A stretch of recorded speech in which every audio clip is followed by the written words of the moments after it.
Assalamualaikum warahmatullahi wabarakatuh. Perkenalkan, nama saya Faisal Lutfi. Saya mahasiswa Universitas Primagraha, Fakultas Ilmu Pendidikan, Prodi PJKR dengan nomor NIM 2000118. Saya di sini akan meresum materi yang telah diberikan oleh Ibu Teti Trisnawati SPD MPD mata kuliah Psikologi Pendidikan, yaitu tentang kontribusi psikologi pendidikan bagi pendidik. Kontribusi psikologi pendidikan bagi pendidik yaitu menjadikan pendidik lebih terbuka terhadap perbedaan individu peserta didik. 1. Itu untuk mempelajari situasi dalam proses pembelajaran. Psikologi pendidikan memberikan banyak kontribusi kepada pendidik dan calon pendidik untuk meningkatkan efisiensi proses pembelajaran pada kondisi yang berbeda-beda. Yaitu diantaranya itu poin A, yaitu memahami perbedaan individu peserta didik. Nah, poin A ini memahami perbedaan individu atau memahami perbedaan individu peserta didik itu kita sebagai calon pendidik harus mempelajari memahami perbedaan individu peserta didik. Karena peserta didik itu memiliki perbedaannya masing-masing. Misalkannya si A dengan si B ini memiliki perbedaan dalam cara belajarnya atau cara bergaulnya. Jadi kita harus memahami perbedaan tersebut. Yang itu selanjutnya poin B, penciptaan iklim belajar yang kondusif di dalam kelas. Kita agar pembelajaran fokus dalam kelas, kita harus menciptakan iklim yang kondusif agar penyampaian materi pun tersampaikan dengan jelas dan siswa pun atau peserta didik pun dapat menerima pembelajaran tersebut dengan cepat. Selanjutnya itu poin C, itu pemilihan strategi dan metode pembelajaran. Yaitu pemilihan strategi ini yaitu dan metode pembelajaran ini kita sebagai calon pendidik yaitu pastinya memiliki strategi dan metode pembelajarannya yang berbeda-beda.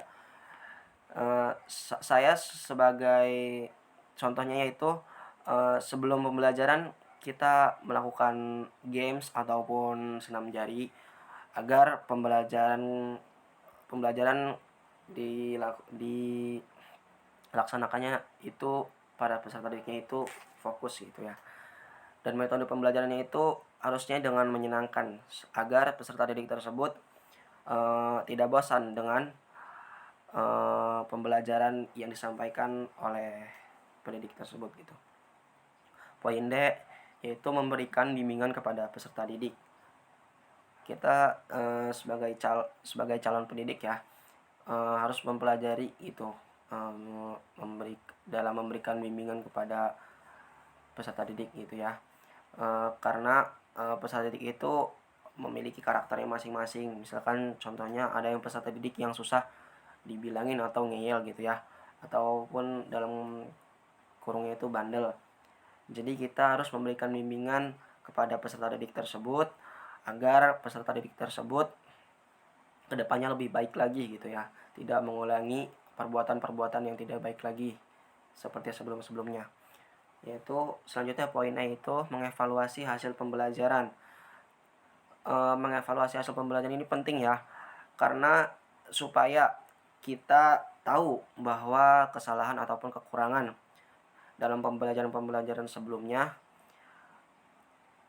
gitu, dan kita tidak mengulanginya lagi dalam pembelajaran berikutnya agar pembelajaran berikutnya itu lebih baik lagi. Selanjutnya itu 2, untuk penerapan prinsip-prinsip belajar mengajar.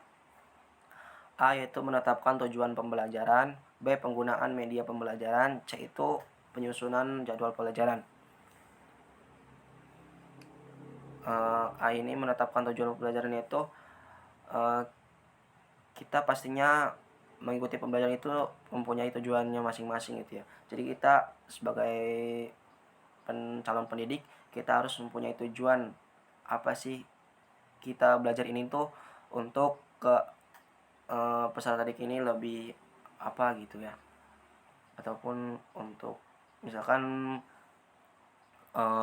pembelajaran tentang bahasa Indonesia. Nah, tujuannya itu agar peserta didik ini lebih memahami lagi gitu tentang bahasa Indonesia yang baik dan benar gitu. Nah, poin B ini penggunaan media pembelajaran. Di zaman sekarang ini banyak ya media yang digunakan untuk pembelajaran, itu seperti handphone ataupun yang lainnya maupun online, karena HP itu digunakan untuk online ya, pembelajaran online. C itu penyusunan jadwal pembelajaran. Kita sebagai calon pendidik itu harus ada penyusunan jadwal pembelajaran ya, agar pembelajaran yang akan kita lakukan nanti itu terencana agar tidak bentrok gitu ya. B. Hal-hal yang diharapkan setelah mempelajari psikologi pendidikan. Dengan memahami psikologi pendidikan, seorang pendidik melalui pertimbangan-pertimbangan psikologinya diharapkan agar bisa dapat: 1. Merumuskan tujuan pembelajaran secara tepat. 2. Memilih strategi atau metode pembelajaran yang sesuai. 3. Memberikan bimbingan atau bahkan memberikan konseling. Seperti tadi itu ya, memberikan bimbingan konseling itu.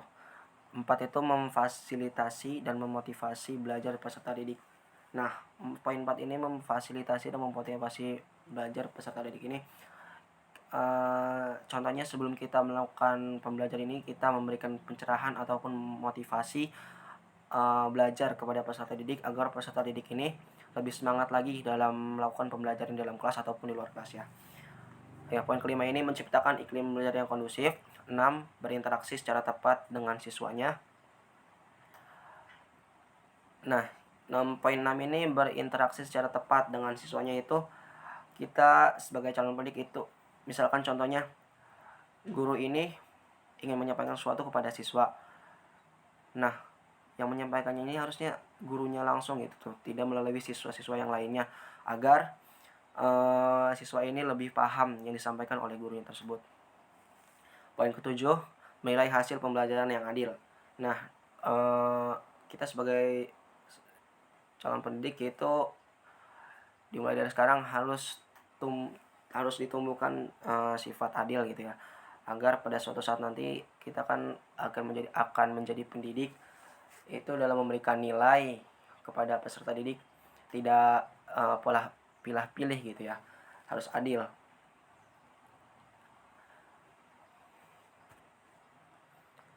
Selanjutnya itu kontribusi psikologi pendidikan terhadap proses pendidikan. Pentingnya psikologi dalam pembelajaran, yaitu psikologi membantu mendidik memahami karakteristik kognitif, afektif, dan psikomotorik peserta didik secara integral. Pendidik mampu memahami keunikan peserta didik sesuai karakteristik psikologik masing-masing.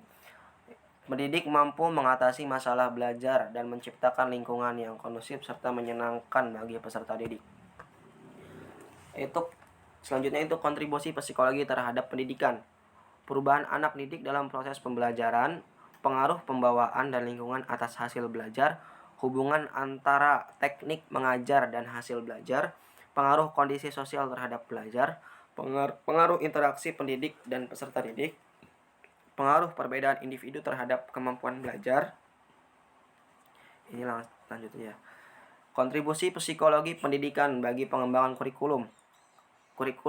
Sebelumnya ada yang tahu kurikulum, yaitu kurikulum adalah seperangkat pengalaman belajar yang direncanakan dan dilaksanakan baik di dalam maupun di luar sekolah untuk mencapai tujuan pendidikan.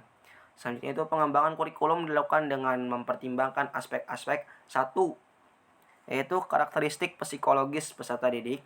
2. Kemampuan peserta didik untuk melakukan sesuatu dalam berbagai konteks.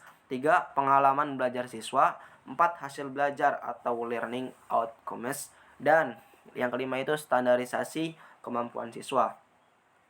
Penyusunan buku ajar didasarkan pada segi-segi psikologis peserta didik. Selanjutnya itu kontribusi psikologi pendidikan bagi pengembangan program pendidikan. Misalnya penyusunan jadwal pembelajaran, jadwal ujian, dan lain sebagainya tidak bisa lepas dari aspek psikologis peserta didik. Penentuan jurusan atau program. Nah, ini penting ya.